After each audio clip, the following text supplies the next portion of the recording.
Friends hello. आज हम लोग पदार्थ विज्ञान में देखेंगे कि कौन से दर्शन ने कौन सा वाद दिया है, क्योंकि बहुत सारे क्वेश्चंस पीजी में आते हैं कि कौन से दर्शन ने कौन सा वाद दिया है और उसे किस तरह से हम लोग याद करेंगे। ठीक है, तो ध्यान दीजिए कि न्याय दर्शन ने जो है वो प्रमाणवाद दिया है। अब इसे याद कैसे करेंगे? देखिए, जब भी कोई न्याय करना होता है तो जो है हमें कुछ प्रमाण देने पड़ते हैं।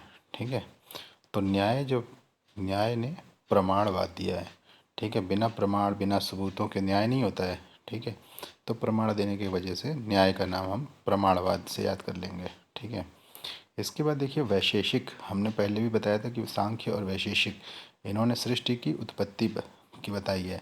तो सृष्टि की उत्पत्ति बताई है, तो वैशेषिक ने जो है आरंभवाद, वैशेषिक ने आरंभवाद दिया है, यानी कि पृथ्वी आरंभ कैसे हुई, सृष्टि आरंभ कैसे हुई, वो हम वैशेषिक के आरंभवाद से समझ सकते, आरंभवाद दिया है, इसे याद कर सकते हैं।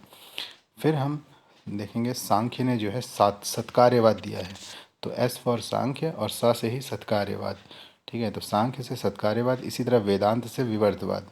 तो ये दोनों याद हो जाएगा इसी से कि सांख्य से सत्कार्यवाद, वेदांत से विवर्तवाद। फिर योग से परिणामवाद। तो जब हम योग करते हैं या कोई भी चीज़ जोड़ देते हैं तो उसका कुछ परिणाम निकलता है, नहीं रिजल्ट निकलता है। ठीक है, तो योग से जो है परिणामवाद हो जाता है। बिल्कुल अच्छे से याद हो गया। देखिए एक बार फिर से देखते हैं। न्याय जो है प्रमाणवाद, योग से परिणामवाद, वैशेषिक से आरंभवाद, ठीक है, सांख्य से सत्कार्यवाद, वेदांत से विवर्तवाद।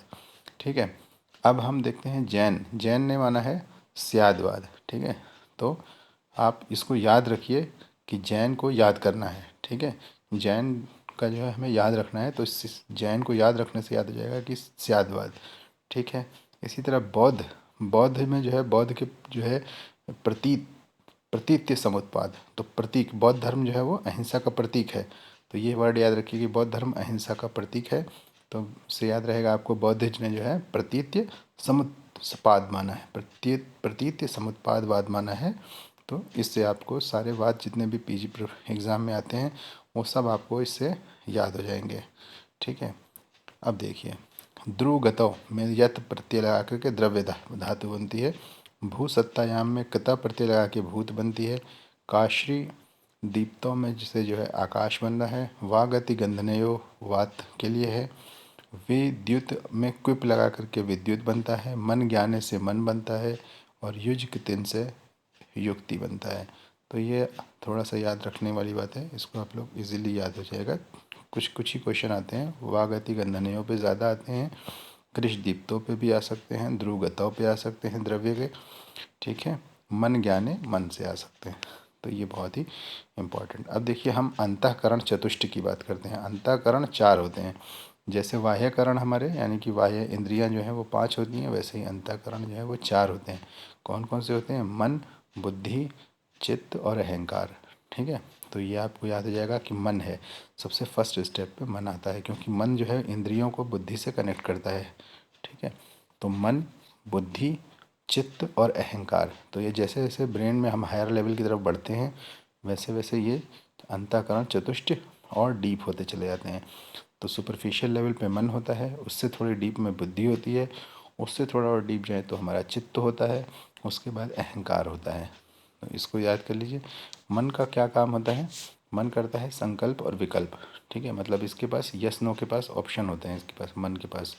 ठीक है, तो ये संकल्प विकल्प का काम करता है। उसके बाद बुद्धि, ये पदार्थों का निश्चय करती है कि भाई हाँ ठीक है, अब हमने किसी चीज़ को निश्चित कर लिया कि ये चीज़ है या ये ऐसी ऐसी बात है। ठीक है, और चित्त का काम है चिंतन करना।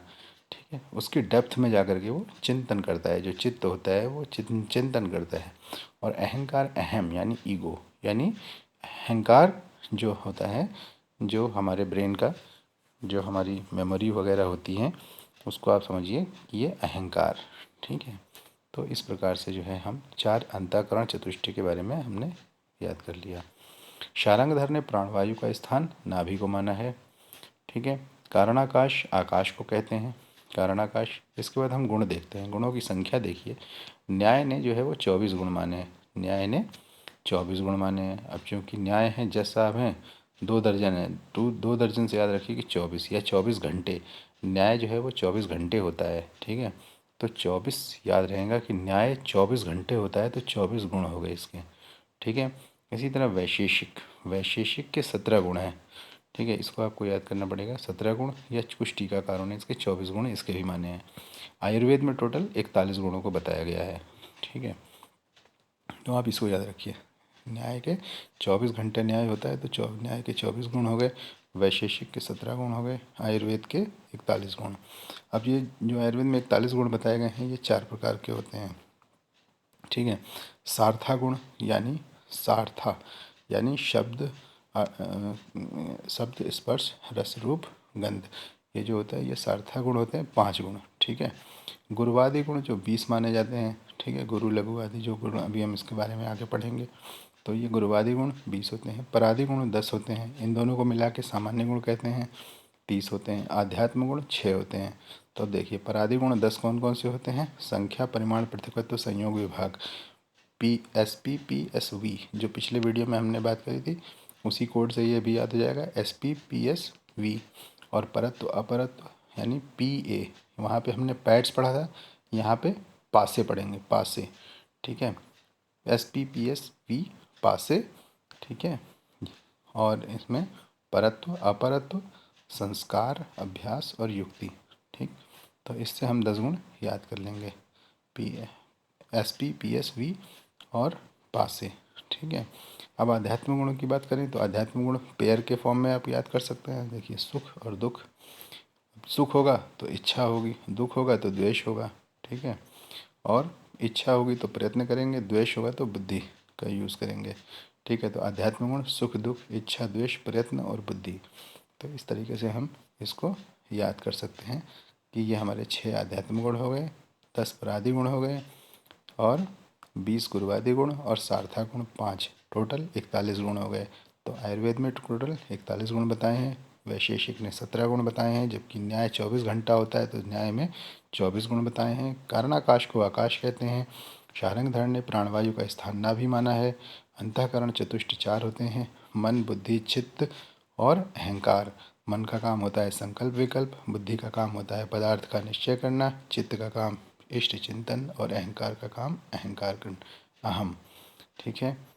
फिर इसके बाद हम देखिए, न्याय ने प्रमाणवाद माना है, क्योंकि न्याय जो है प्रमाणों के आधार पर होता है। सांख्य से सत्यकार्यवाद, वेदांत से विवर्तवाद, जैन जो है वो स्याद, जैन को याद रखना है, तो स्यादवाद, ठीक है। बौद्ध धर्म अहिंसा का प्रतीक है, तो बौद्ध प्रतीति समुद्रवादवाद। योग जोड़ देंगे तो रिजल्ट आता है, तो योग से परिणामवाद। वैशेषिक ने सृष्टि की उत्पत्ति बताई है, आरंभवाद, वैशेषिक और सांख्य ने, तो ये आरंभवाद, वैशेषिक से आरंभवाद। तो इस तरीके से हम लोग पदार्थ विज्ञान की ये कुछ बेसिक चीज़ों को हमने समझ लिया है। चलिए दोस्तों, अगले वीडियो में फिर मुलाकात होगी, तब तक के लिए नमस्कार। मेरे चैनल को लाइक और सब्सक्राइब शेयर ज़रूर करिए। धन्यवाद।